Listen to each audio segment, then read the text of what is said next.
আশা করি সবাই খুব ভালো আছেন। দেখুন, আজকে আপনাদের সাথে শেয়ার করে নেব শাহী পনির। অনেক দিন পরেই আমি আবার ভিডিওতে এলাম, কারণ শরীরটা ভালো ছিল না। তাই আজকে ভাবলাম যে আজকে একটা রান্নার ভিডিওই আপনাদের সাথে শেয়ার করে নিন। আজকে দেখুন, এই যে পনিরটা কাটা হয়ে গেছে, পিস পিস করে পনিরটা কেটে নিয়েছি। এটাকে একটু তেলে ভেজে নেব। পনিরটাকে একটু তেলে নেড়ে নিচ্ছি।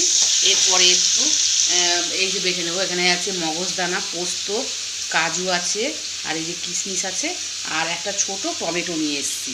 ভেজে নেবো। পনিরটা ভাজা হয়ে গেছে, এবার একটু তুলে নেবো। কড়াটা আসলে ছোটো, তো এইসব অল্প জিনিস করলে একটু কড়াটা ছোটো করে বসে।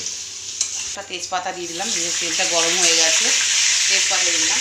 এবারে বেটে রাখা কাজু, কিশমিশ, তারপরে যে টমেটো, এগুলো একটু দিয়ে দেবো এর মধ্যে।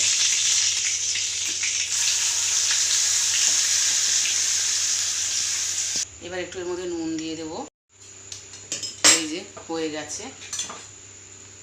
এর মধ্যে একটু আমি হলুদ দিয়েছি, হলুদটা না দিলেও হতো, লঙ্কা গুঁড়ো দিয়েছি, চিনি, নুন দিয়েছি। এই যে হয়ে গেছে। এবার পনিরটা দিয়ে দেবো। মাখা মাখা হলে এই পনিরটাও দিয়ে দেবো।